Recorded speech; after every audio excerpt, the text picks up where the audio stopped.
lady is all that I know. She's over me. She's over me. She comes with her hypnotic dance. She holds me here with only a glance. She's over me. She's over me.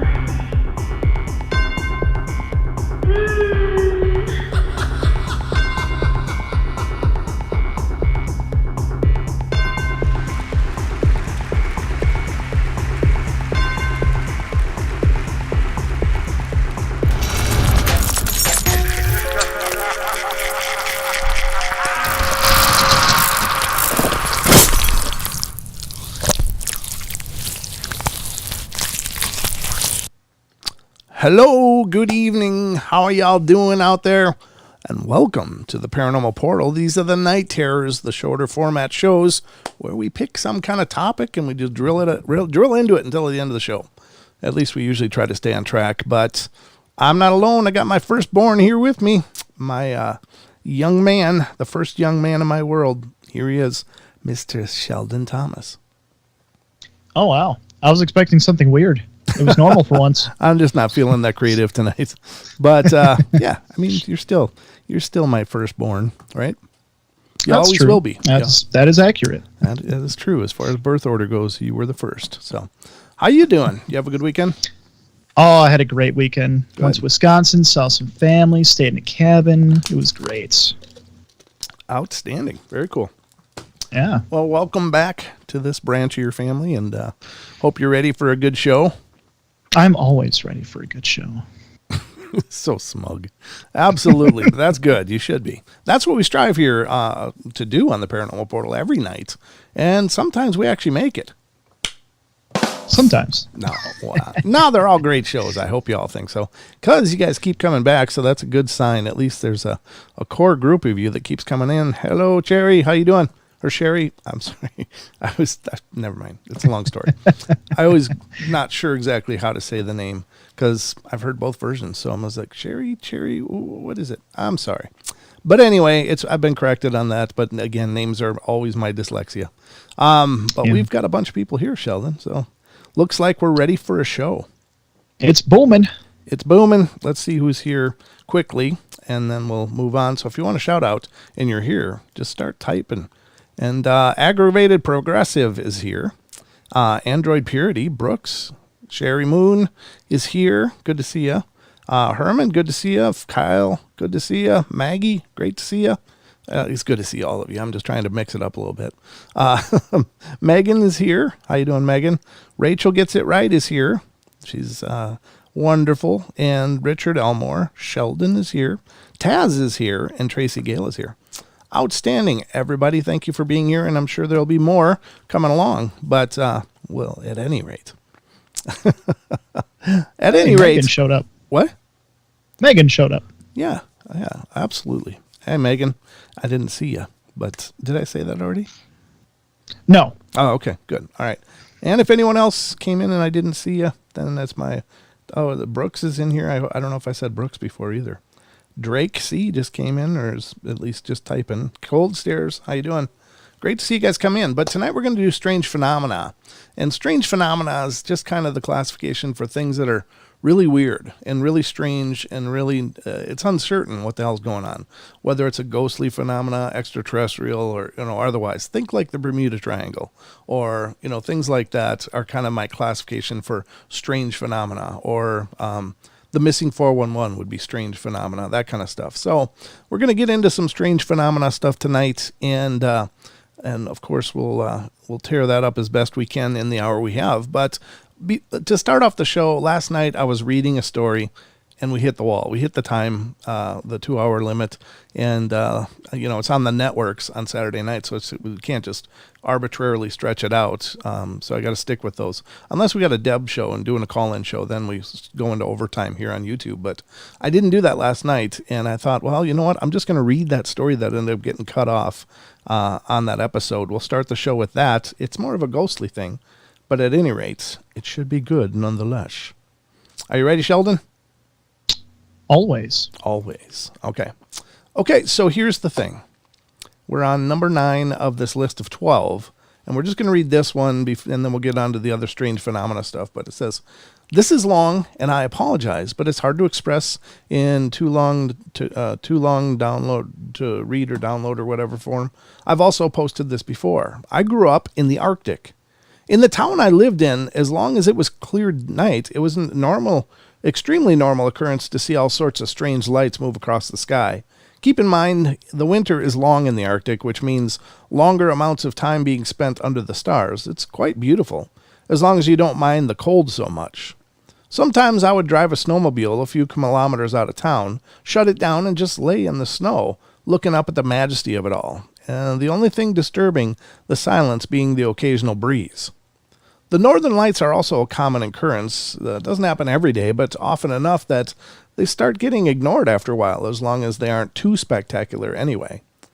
On one night, particularly, without asking my parents, it was their snowmobile, I decided to go out on one of my midnight drives out of town, and I drove a few kilometers over the hills to find a spot devoid of light pollution from the town, shut off the machine, and settled into a good spot to look up and be retrospective. It wasn't all that interesting a scene, a few satellites passing here and there, some relatively boring activity affecting the magnetic field, and then I started noticing a clicking noise. At first, I thought it was the sound of the snow machine cooling down as the engine expands and contracts a lot in the cold, but the source of the sound definitely wasn't coming from that direction. My next thought is there must be an animal nearby, in which case I need to get out of there fast. You don't really want to mess with a wild animal. But the clicking is far too regular for an animal to produce it. It was fairly mechanical sounding, and again, the source of the sound isn't coming from anywhere around me laterally. It was coming from up. So naturally, I look up and determined to ascertain the origin of the strange noise.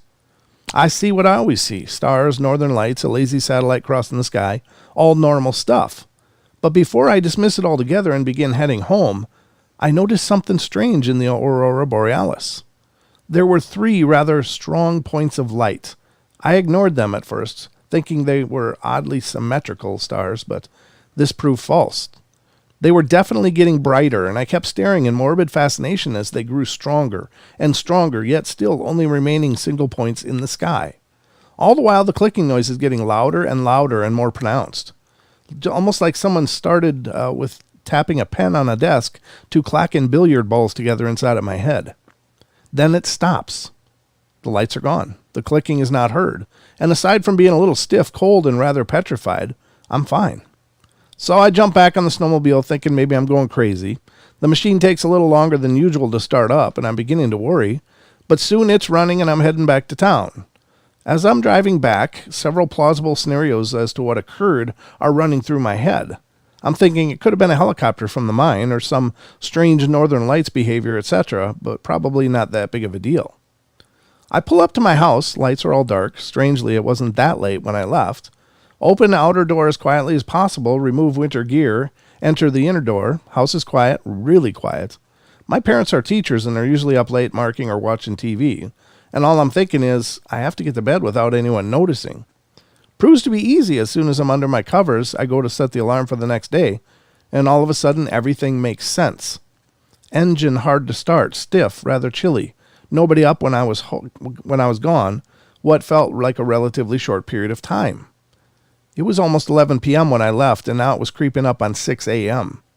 I stood staring at clicking lights for almost 7 hours. I never ended up sleeping that night, and I don't go on late-night snow machine rides anymore. Yikes. So that's more UFO-y than spiritual, though, isn't it? Yeah, it seems like it, at least. Wow, that's pretty intense. Yeah, that's not what I was expecting, to be honest with you. Yeah. Yeah, what do you think of that? I mean, it seems spooky. I mean, it starts with... It seems like a strange phenomena. It is a strange phenomena. That's what we love here on the show. Okay, the next thing we're going to do is we're going to read a story that I came across. And I found this is interesting because it appears that some maps that were found seem to, if I'm understanding this correctly, seem to predate the known time as we know it, time as we know it. Like perhaps, well, they're the 6 most ancient maps ever found. And it's coming from curiosmos.com. And here we get into it now. And there's a picture of one. I don't know if this is an actual picture of one of the maps or just some artist's rendition of it. But at any rate, some of these maps are older than recorded history. Ever since humans became aware of their surroundings, we started etching the very first maps in stone. Knowing where we are located in a specific area gave early humans a sense of orientation. We felt the need to record what we saw around us. Specific parts of the landscape became markers that would help orient us. But even before we depicted mountains, valleys, and rivers on stone, we looked towards the sky and recorded some of the most prominent stars in the sky in what would later become ancient star maps. Officially speaking, cartography, the art of making maps, has been around for thousands of years, and the very first map can effectively be traced back to a time when all we had at our disposal were rocks onto which the very first charts were etched. The earliest maps did not mean to convey a sense of orientation and display the surroundings, but to depict stars and constellations in the sky. Eventually, we combined both, and some maps resulted in both terrestrial and cosmic charts portrayed as one. Looking back at antiquity, we can credit the ancient Greeks for developing geography and describing to their best knowledge the world as it was many millennia ago. But yes, some maps exist that are far older than the Greek civilization. In this article, we'll take a look at some of the oldest maps humanity has ever produced. Some of these maps are older than writing. Wow. Oh, wow. That's what's bizarre, right? Yeah. Oldest map of Europe. The oldest map ever discovered in Europe will blow your mind. It is not old, it's older than old. In fact, the ancient map has been found to date back several thousands of years. The chart, dubbed the Pavlov map, is currently housed in the Archaeological Museum of Dolní Věstonice in the Czech Republic, although some suggest it's safeguarded at the Archaeological Institutes of the Academy of Sciences of the Czech Republic in Brno. I don't know, Brno? Okay. Engraving on a mammoth tusk. Wow, look at that. The map depicts a mountain, river valleys, and routes around Pavlov. Oh, that's pretty wild. Okay, the map carved on a mammoth tusk is considered the oldest depiction of the surrounding landscapes. Most likely a hunting map, the Pavlov map was found to date back to around 25,000 BC, which means the map is the most likely more than 27,000 years old. Wonder why they... Oh, okay, right. The map is thought to represent the Thaya River directly, and there are certain symbols that have been interpreted as depictions of clay slopes. But in addition to that, researchers say the Mammoth Tusk map depicts a mounting near Pavlov valleys, as well as routes that lead to different parts of the surrounding area. The oldest map of Western Europe, the age of the oldest European map will probably take you by surprise. Had someone asked me a couple of years ago what I thought it was the age of the oldest map of Europe, I would have probably said it dated back to around 200 AC. A wild guess. But in truth, is that the earliest map in Europe dates back thousands of years. In fact, it is 14,000 years old and is acknowledged as the oldest map of Western Europe. Oh, look at that. Whoa. There's an actual picture of it. Yeah. Huh. Just waiting for the delay. Yeah, sorry. I know you got a delay before you can actually comment on it, but yeah. Wow. Interesting. Right? That is amazing. Meanders, Yeah. young bovids, flooded land, paths. It says, discovered in the Spanish cave Abounce Lamizulo, the map was most likely etched into the stone by Magdalenian hunter-gatherers. Interestingly, the cave where the map was found is said to have been home to a mythological bird-footed nymph species called Lamias. The rock on which the map was drawn was discovered by a group of researchers led by Utria from the University of Zaragoza in 1994. But it was 15 years after that scientists successfully managed to decipher the lines and markings and credit them with meaning. The etching represents a simple map of the area surrounding the cave. Researchers say that the map illustrates a marking that is identical to a mountain cave, or a mountain that can be seen right from the cave. The ancient rock chart also depicts a herd of ibex on the hillsides. The Mezurich Map. Another extremely ancient map was discovered in Ukraine in 1966, dubbed the Mezurich Map. Experts say that the chart etched on a mammoth tusk dates back to around 12,000 BC. It represents a river as well as houses next to it. The map was discovered after a farmer dug up the mammoth tusk as he was expanding his cellar. Eventual excavation revealed then remnants of 4 huts crafted out of a total of 149 mammoth bones. Wow. Oh. The ancient huts are believed to date back more than 15,000 years and are among the oldest shelters constructed by prehistoric people. I have no idea how to say this, the Catalhoyuk map, I guess. Catalhoyuk. The settlement of Catalhoyuk can be traced back to around 7,000 BC, 7,500 BC rather, located southeast of modern-day Konya in Turkey. The ancient city of Katholyak was first excavated in 1958. Archaeological work would eventually reveal the region of Anatolia being part of a major advanced culture that existed in the Neolithic. Archaeological excavations exposed 18 layers of buildings from different times and eras in history. The oldest layer was traced back to 7,100 BC. It was precisely where researchers discovered what they argue is one of the oldest maps in the world, dating back to around 6,000 BC. Huh, what the hell is this? Neolithic mural in Catalhoyuk, Turkey. Okay. Wow. There it is. Okay. The ancient map was supposedly discovered, supposedly etched into a massive mural. The lower record of the representation includes nearly 80 square-shaped patterns tightly designed like cells in a honeycomb. The map's upper parts represent an object that discoverers originally classified as a rendering of a mountain with 2 peaks with the cell-like patterns depicting a plan view of the ancient city that has generally been accepted as being either Catalhoyuk or one of the other early Neolithic settlements. However, these claims have been challenged, and some researchers argue that the supposed map is not actually a chart, but leopard skin with extremities cut off. The oldest map of the world is located in the British Museum, composed in ancient Babylonia. It is the only Babylonian map that was drawn on an international space. The map was created on a clay tablet that features not only a map, but textual descriptions. It dates back to roughly the 6th century BC. So, oriented near northwest, scholars argue it is the only known map of the world that dates back to the Neo-Babylonian period. The ancient chart offers a bird's-eye view of the world, showing the city of Babylon in the center of the world, and the text written down the clay tablet is evidence that the map attempts to depict the entire world. Oh, okay, that's the one that was at the top of the article. The map depicts the Mesopotamian world as a flat disk surrounded by water. Babylon in the center was drawn next to Assyria and Urartu, and the land of Haban. The continent on the map incorporates several geometric patterns symbolizing places and topographic features.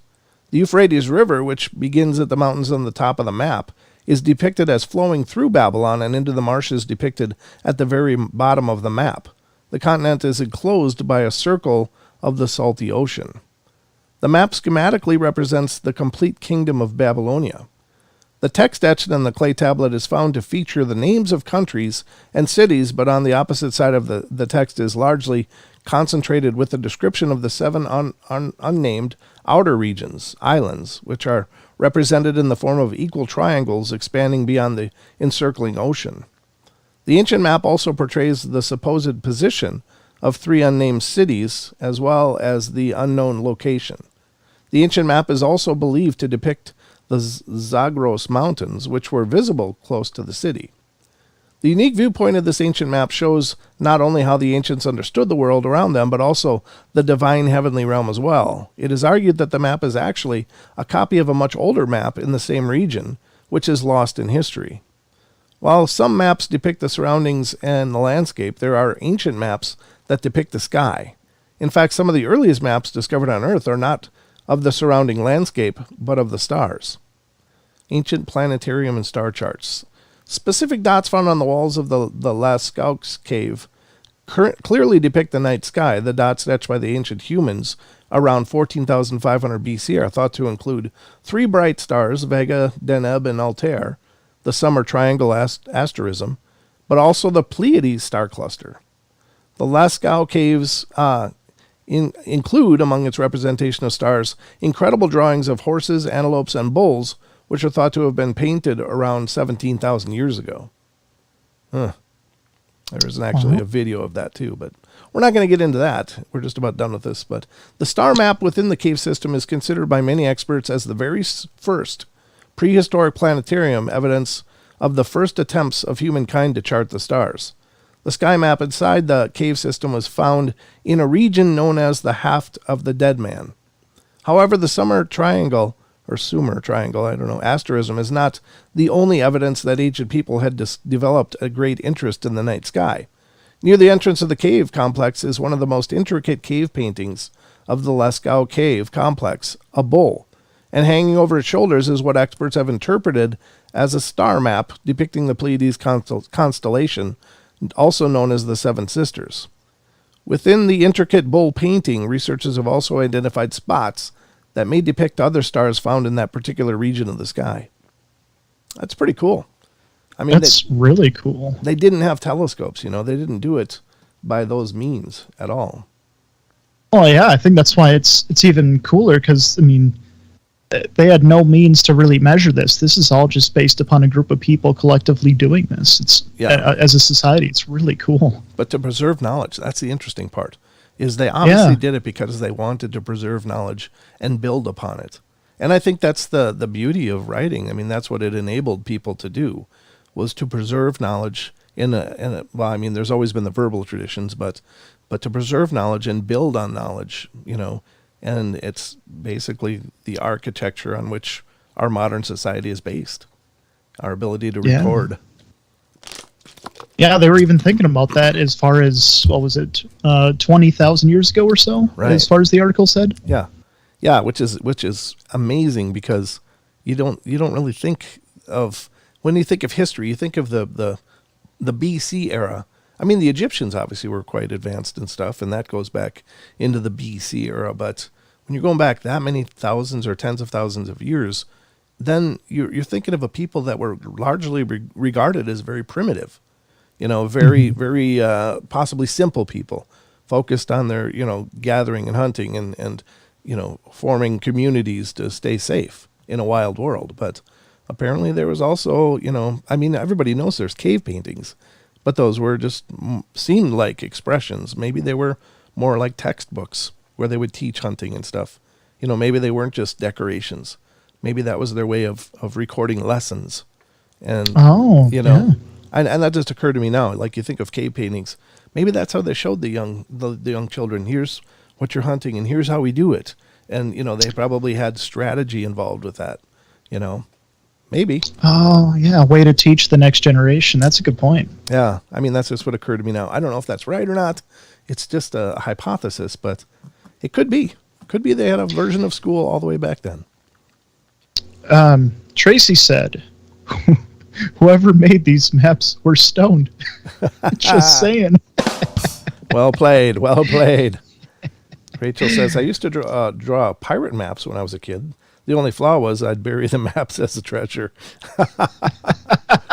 There's a hoard in your plan. Well, that would make him really hard to find, I'll bet, unless it was you. Then you might have an idea, but that's cute. All Upstairs right. Says, don't let the flat earther, don't tell the flat earthers that the map of the world was on a flat disk. We may never hear the end of it. The very first maps. Oh no. Yeah. And whatever you believe is what you believe. I don't, it doesn't mean much to me either way. That's what I've been asked many times. People like, what do you think? Is the earth flat or not? And I said, well, personally, I don't think so. But I also don't think it matters at all, because at the end of the day, I still have the same concerns in my life, whether it's a disc or a ball. I still got the same things I'm working on. So it doesn't seem to be really consequential to me, but maybe it is. Maybe either way, I don't know. But, it's just my opinion. And that's all this is good as, my opinion. So whatever you believe, it's fine. There's no judgment here, folks. I think it'd be kind of cool to be on a Frisbee in space. Sure. Okay. Random much? All right. Let's go to our next article, which is one by our very own good friend, Mr. Brent Swancer, from September. No, this wasn't the one I was going to read. Sorry. Wrong one. This one, which is also by Brent Swancer. But the other one I'm going to save for a UFO night when we're doing UFOs. But this is one from Brent Swancer. It's on, of course, on mysteriousuniverse.org. Fascinating, incredible site. If you're into the supernatural, paranormal, Fortean topics, you definitely want to check out mysteriousuniverse.org. It's got thousands of articles, and they're really well written and well done. Nick Redfern writes over there. So does Brent Swancer. Of course, we mention him all the time. Paul Seberg and several others contributing to that body of work over there. But it's incredible. And it's also an incredible podcast, I understand. So definitely support them any way you can. But the article in question is Tulpa, Thought Forms, and the Mysterious Death of Olivia Mabel. Olivia Mabel. Hey, Sheldon. Yeah. Nah, never mind. Well, I was thinking of one thing I forgot to do for tonight, and that was to find a paranormal video to feature. But I don't know if you want to look for one while I'm doing this, reading this article. I'll try. All right, see what you can find. If you can find something, we'll do it. If not, okay, we'll just go with what we got. All right, Tulpa, Thought Forms, and the Mysterious Death of Olivia Mabel. Brent Swancer, March 7th, 2020. By the way, if you want to keep up with Brent Swancer, and you can get involved in his group on Facebook, and it's Dark League Paranormal. 3 words, Dark League Paranormal. Great site. And, great conversation going on in there all the time. All right, tucked away within the quiet suburb of Salina, Texas, in the United States, just about an hour north of the metropolis, Dallas was an hour north of the metropolis, Dallas, was once the happy home of the Mabel family. Composed of Travis Mabel, his wife Olivia, and their 7-year-old son, Aiden. They were all, by all accounts, a well-adjusted, pleasant family living on a sprawling property called the Footlights Ranch, and Olivia was described as a loving mother who cherished her son dearly. They seemed to have the perfect life, but then tragedy struck, followed by a very bizarre series of events and a strange death wreathed in the paranormal. On March 13th, 1990, the son Aiden was out playing on the property, but did not come back home as promised, and when the family went to go look for them, they came across a crushing sight. There, lying beside the small pond, was Aiden, dead of an accidental drowning. The death shocked the entire community, but especially affected was Olivia, who had apparently been extremely attached to the boy. She reportedly simply could not handle it. Devastated, totally shutting down, alienating her friends and remaining family, and failing to show up for work. The once cheerful and friendly woman developed a total morose recluse, to the point that it led to Travis leaving her and their divorce in the early 1991. She was seen around occasionally, and then one day in September 1991, she just suddenly vanished without a trace. When weeks turned into months, and months into years, with her house abandoned and no sign of Olivia Mabel, people just assumed she had run off to start a new life or killed herself in some forgotten place out of depression. But then, a series of strange events would make things very weird indeed. On February 27, 1994, police allegedly received a 911 call from the Mabel house, during which whoever was on the other end, stayed silent before hanging up. It was very odd, as the Mabel house had been abandoned for years, and curious officers arriving at the scene were not sure what to expect. There was no answer at the door, indeed no sign of any life whatsoever, and so the police just let themselves in to find the place just as dusty and lifeless as they had expected. The place was apparently a complete mess, as if someone had ransacked it except for Aiden's room, which was eerily clean and well kept, oddly devoid of the frosting of dust that covered everything else and seemed as if someone might come home there any moment. This was all a little unsettling, but even more so was that what they supposedly found sitting in the corner of the room. There, perched upon a rocking chair, wearing a nightgown and slippers and holding a weird stick-figure doll, was the corpse of Olivia Mabel, found at last. Judging by the look of her body, it appeared that she had been dead for months at least, although the cause of death was not apparent. Directly in front of her was a trunk with a bedsheet thrown over it and covered with pictures of Aiden, as well as toys, candles, flowers, and an urn full of ashes.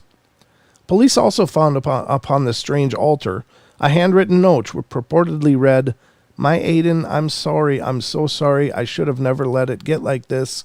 I'm leaving. I will not let you keep me, you vile, evil creature. Mommy's coming for you. Aiden, my sweet Aiden, Mommy loves you." Wow. At the bottom of the note was a message written in some foreign language that turned out to be Sanskrit, later translated into construct or to build. So far, so creepy, but even creepier was that the date written on the note was February 27th, 1994, that very same day. It was assumed that Olivia obviously must have post-dated the letter after lurking about the house unbeknownst to anyone, worshipping her dead son before killing herself. But what did that note mean, and what was that altar all about? Indeed, who made that 911 call? What was going on here?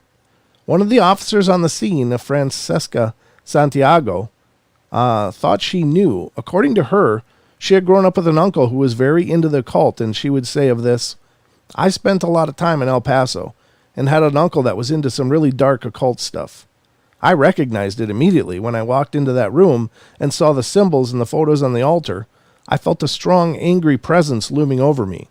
It was honestly the last thing I expected to see in this town.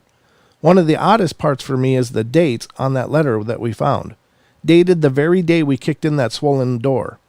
The city concluded that she post-dated everything, but I don't believe she was alone in that house, and I don't believe her spirit wasn't still in the room with us that night. But then that makes you crazy one, right?" The case remained unsolved and the house abandoned and forgotten until paranormal investigators took an interest in it and came to investigate. One of these was local paranormal researcher Drew Navarro, who was allegedly very impressed and very afraid of what he found there. He would say of the house, "In the hundreds of locations I've studied, I've never felt such an imposing force. I couldn't breathe. My heart was constantly racing. Its energy kept changing, but none of it felt inviting. Whatever's in there, it's extremely possessive and behaves so erratically, like a jealous child throwing a tantrum. As far as I'm concerned, that house and the entire property should be avoided. It needs a serious intervention because I'm not sure what we're dealing with." One idea that seems to be thrown around a lot in this case is that considering the altar and the other strange items like the doll and the message in Sanskrit, Olivia Mabel had been trying to carry out a ritual in order to create a tulpa of her dead son.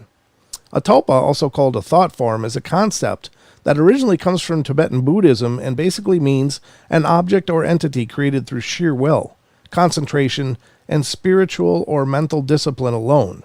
If one does it correctly, they can supposedly bring into the world the form that they imagine, and that form can then become powerful enough to manifest physically and even develop the mind of its own, breaking free from the control of its master to become its own entity.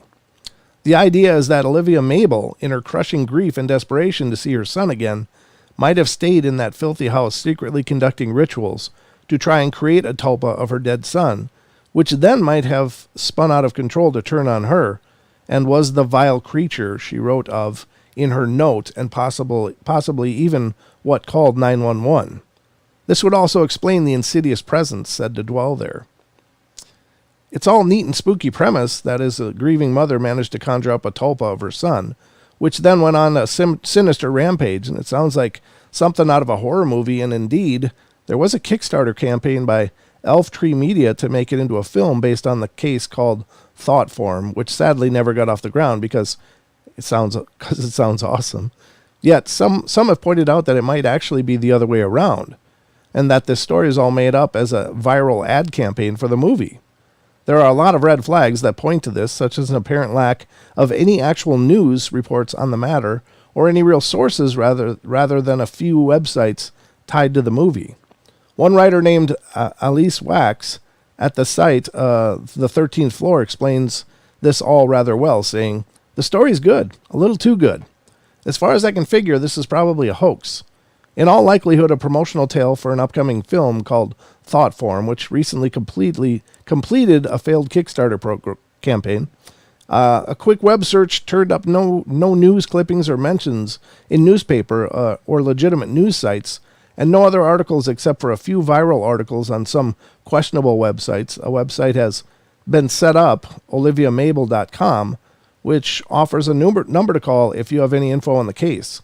It does not lead to a police department or investigator, just a Google Voice number. And there seems to be no mention of the people in this case or the investigators, and no photos other than those provided on oliviamabel.com. It's hard to say for sure, as the filmmakers don't seem to have ever come clean and said anything to the effect that they made it all up. And the common idea is that the movie was based on the incident. It all leaves us with a lot of questions, so this is all a big viral marketing campaign for a failed film that never got off the ground? Is it an urban legend in the making, or did something seriously strange go on in this peaceful, quiet town? And if so, what was it? Why did Olivia Mabel vanish only to live in her filthy hovel to obsess over her dead son? Did she really somehow manage to invoke a sinister entity that could not be controlled? The case hasn't been proven to be a hoax or real, so in the end we don't know. But it is all very strange and entertaining accounts, no matter what the answers may be. Wow. Pretty interesting. So is it real?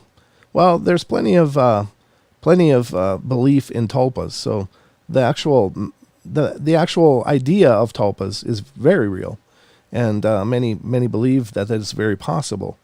But was there actually people that went through this, or was it just a fabrication? Who knows? Now, just a question. Mm-hmm. I guess this can relate to anyone in the audience too who doesn't know. But what is a tulpa exactly? It's like a conjuring of a spirit of your making. So in the idea that it could become physical and it could have a form. So it would be like devoting a bunch of energy and time to imagining this person, or man, woman, otherwise it doesn't matter, but that you want in your life. And you perform rituals that are supposed to focus your will to that end. And the idea is that first the energy will manifest, and then over time it can grow strong enough to actually appear. And I've heard many stories that seem to be actual tulpas. One of which is from a relative of mine who had this is years and years ago, but he had a major breakup with a woman he loved very much, and he was devastated. He was absolutely devastated. And he'd tell me, he's like, it's really weird, but sometimes when I'm all bummed out and sitting alone thinking about her, I see her. She's right next to me. She's right there. And she doesn't say anything. She just sits there, but I can see her. She's actually manifested beside me. I was like, wow. And I didn't know the name Tulpa back then when he told me the story, but I figured it was a thought form, and the idea is the same. But the passion to want something, whether it's something you have or don't have or just wish for, and that it may manifest. Now, I do believe we are incredible manifestors. We manifest more of our lives than we could possibly imagine. Like, we are actively the architect of our experience. Even when it seems like the world just is gone crazy and all these things come out of left field and it's hard to find a rhyme or reason, there is a possibility that the people are creating their experiences. Maybe it's some form of self-loathing, some form of not feeling worthy, and so you create these disasters in your life on some metaphysical level, and then they manifest. So whether you believe in that or not, I guess is up to you, but the point is that I do believe we are able to manifest things, and probably do so much more regularly than we believe. But yeah, so the thought form tulpa is, again, as was stated in that article, the word tulpa comes from the Buddhism, and that is the idea of bringing something into existence that didn't used to exist. So when Wilson is asking, isn't Hatman supposed to be a Tulpa or Tulsa? I don't know. I think it was mistaken. I don't know that I've ever heard that before, to be honest with you. I mean, I suppose it's possible. I think that, quite honestly, I think that maybe a pretty decent percentage of hauntings is actually a thought form or a tulpa that was created from a person's fears or anxieties or just a manifestation of their energy, because I think we're radiating energy all the time. And when you're going through periods of stress or strife or whatever, you're really radiating that energy around you, and it maybe becomes sentient at some point. It gains an awareness of its own, and then can become a haunting. I'm not saying that's exclusively the case, but I think it could be some of them. Of course, we hear in the poltergeist idea from many parapsychologists is that poltergeists are, more often than not, they target pubescent or prepubescent girls, and they're very specifically targeting just that person. So the idea is that these girls are somehow creating that through their, the act of their bodies changing and the hormonal changes, the emotional changes of becoming a woman. And so is that manifesting itself as a poltergeist? Because most poltergeist experiences are actually pretty short, like, literally can be just a month, can be less, or it could be more, but not very commonly. So maybe those are forms of tulpas, to be honest with you. Okay. Maggie asked, so do you create an accidental tulpa through fear overthinking? It sounds like, from what you're saying, you could. Sure, you could. I'm not saying that you do necessarily, but I think it is possible that whatever the circumstances are, you're just really focused on a fear, and it manifests, in some way. Now, Rachel gets it right, or Slenderman is said to be a tulpa. Well, yeah, Slenderman is kind of a fabrication, but I think it's become a form of a tulpa. In at least in kids' minds, I don't think there's many adults that are very concerned about Slender Man, but it seems to be pretty. And the thing is the more people that believe in something, the more real it becomes, because more people are giving this energy to this thing, and so it's possible there is actually a Slender Man spirit now, whereas there probably wasn't. But at any case, it's hard to know. Paranormal Portal from Rachel. I read about a tulpa in a Reader's Digest book about the supernatural. A Tibetan monk was manifested. Over time, though, the monk appeared to get more evil in appearance. Yeah, that's probably true. I don't know if we're probably good creators. Isn't a tulpa a form of summoning entities? Sure. There's two types of summoning when it comes to ritualistic summoning. There's evocation and there's invocation. Invoking means to pull something into you. So you're asking for the strength from God. That's a form of invocation. Asking for the divine presence to come into you and make you strong, protect you. Evocating is to call something into the world. And so there's a very big difference in there. And I think evocating would be very similar. But the idea behind evocation is to take a known and bring it to you. And tulpas don't necessarily always start with a known. Like, they're not reaching out to some ancient entity and saying, come into my world. Let me stand in your presence. That would be evocating if you're calling on the name of an ancient deity or angels or whatever. You're evocating them to come to you.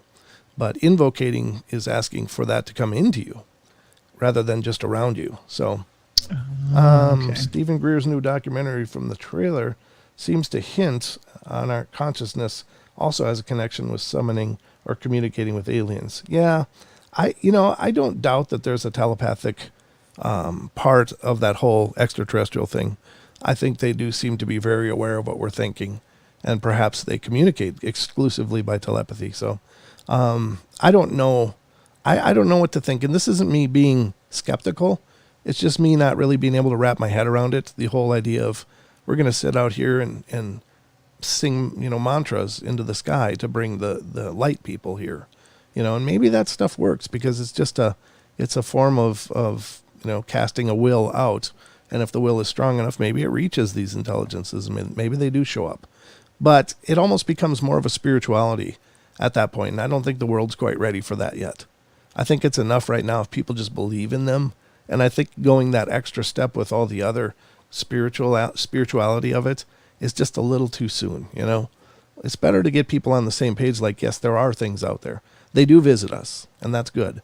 I really question the wisdom of bringing it so much further into this, whole esoteric experience. Maybe it is, maybe it isn't. I don't know.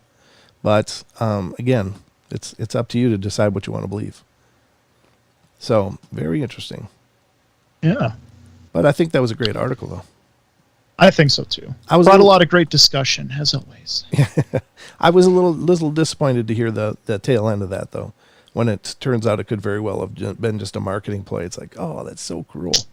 It's such a crappy thing to do, you know, to create this tragedy and play it off like it's real, you know. I don't know. To me, it seems diabolical, you know, almost. Yeah, in a sense, yeah. Yeah. In my sense, it does. But let me get up, see what we're going to do next here. Did you find anything? Yeah, I sent it to you in Skype chat. In Skype chat? Oh. Well, let me get that up. Hold on. Let me see what you found. Chat. It was on short notice, but it was the best short video that I could find. That was not a compilation of a lot of videos. Okay, let's check it out. It's from Daily Motion.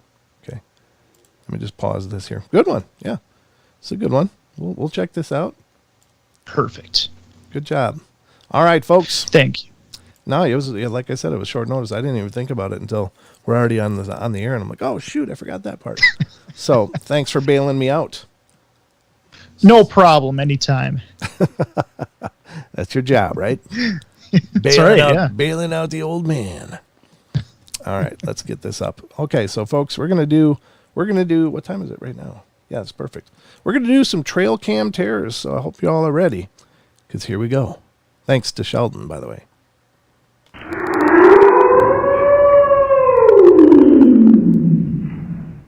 All right, folks, welcome to the Trail Cam Terrorist section of the show, inspired and made possible tonight by our very own Sheldon Thomas. Nice job, Sheldon. Oh, gosh.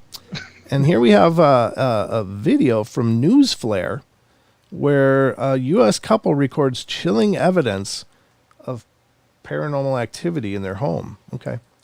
Nice. Nice find, dude. That was well done. Thank you. Yeah, I like it. Let's get it on screen so you guys can see what this is. All right, here we go. Okay, it's playing. Bet it's something to do with the closet. I bet it is. Damn closets.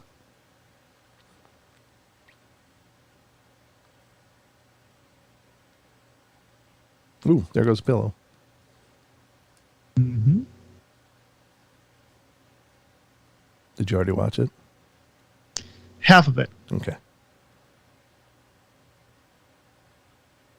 Interesting. Well, so far it's just the pillow as far as I can see. Some more. Oh, I'm sure there will be. I hope so, because they're wasting a lot of time. If not, oh, there's something slid off the bed. Yikes.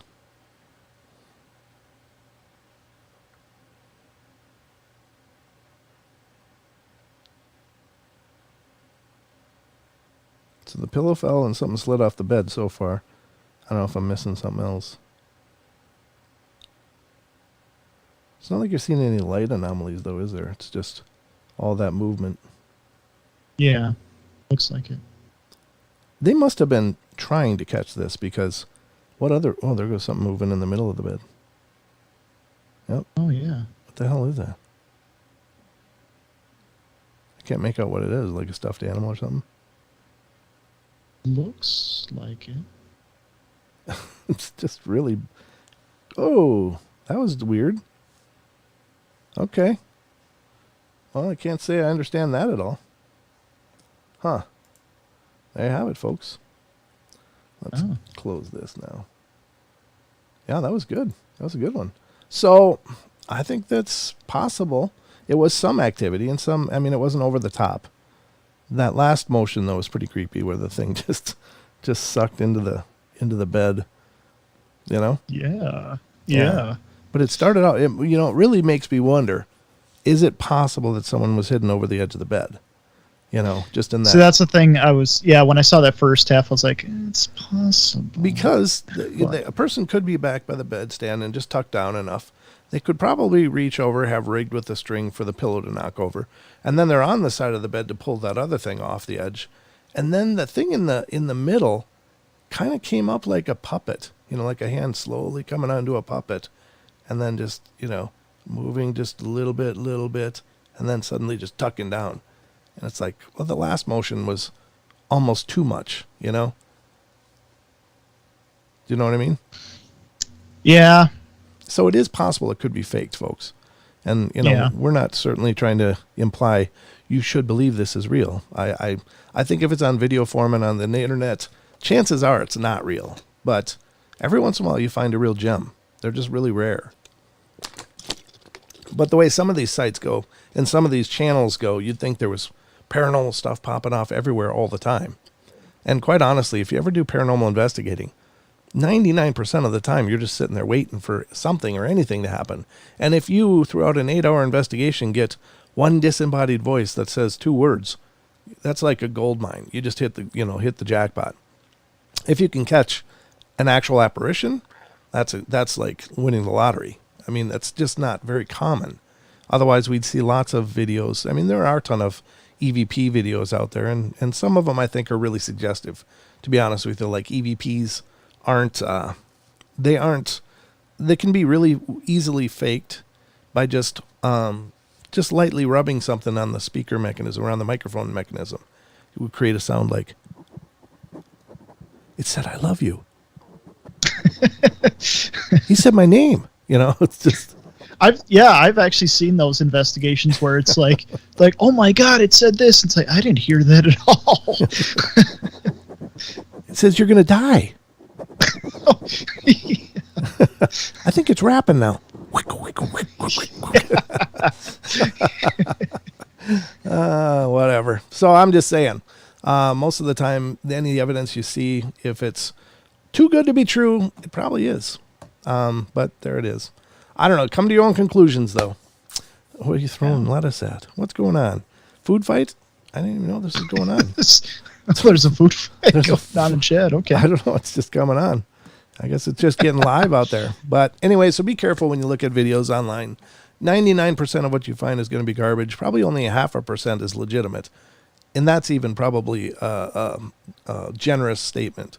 But it's interesting to talk about, and it's interesting to discuss, and every once in a while you will see things that maybe can be the real deal. And the other part that I have trouble with is the people that, oh, that's so fake. Just wasted that time. I'll never get that back. It's like, well, why is it fake? What are you seeing? Because I really want people to tell me. I want them to explain to me why they don't believe it's real. What did they see that I'm not seeing? You know, if there's an actual rationale for it, I understand. The fact that it exists, probably you're right. But there is a chance that it's still very legitimate. And these people on the internet act like, well, that's so fake. Why? And I always challenge people on that whenever I get into a message board about that. What are you seeing in this video that really makes it fake to you? And it'll oftentimes be like, well, I just don't buy it. I think it's CG or something. And that's the easy out. Oh, it's CG. And maybe it is. But maybe it's not too. If you can't definitively say what you're seeing is making it a fake, other than it's probably a fake, then that's not good enough. You know, I think you could say, no, I really don't buy that. I don't think that that's legit. Why? I don't know. It just doesn't seem right to me. It doesn't seem natural. Okay, well that's a valid explanation. But I don't know. Too many people are experts out there when they don't offer any expertise, and that's what I have a problem with. You know, just my opinion. Just my opinion. But anyway, that's been our show. Did you have a good time, Sheldon? Oh, I had a great time, actually. Oh, let me do this first. And that was the Trail Cam Terrors.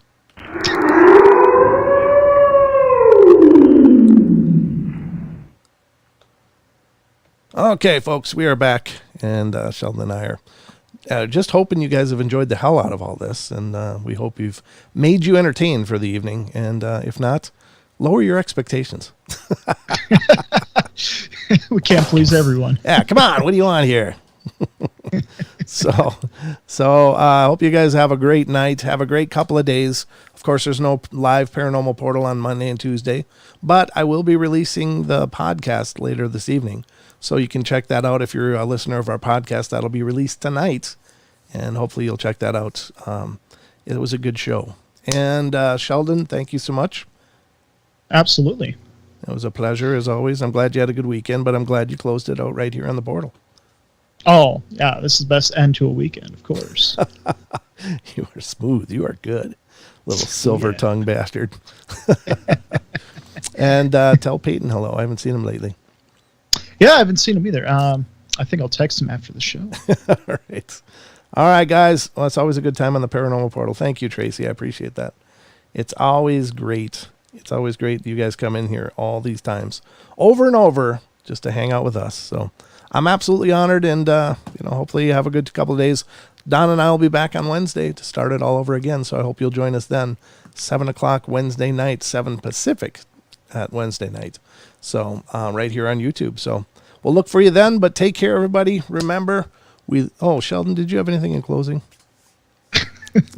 I did. So happens. Well, good thing. If you want to stay more connected to us and the community in general, you can join our Discord as always, right here in the link in the chat. Hope to see you there. We'll be hanging out a little bit after the show. You can chat with us, ask us questions, whatever you'd like.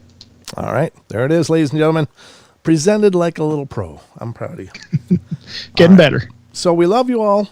Be good, be kind, be nice. Take care of each other. Help each other out. Find the magic in every day. And remember to laugh as much as you can. Love you guys. Have a great night. And we'll see you soon. Good night. Roll the credits.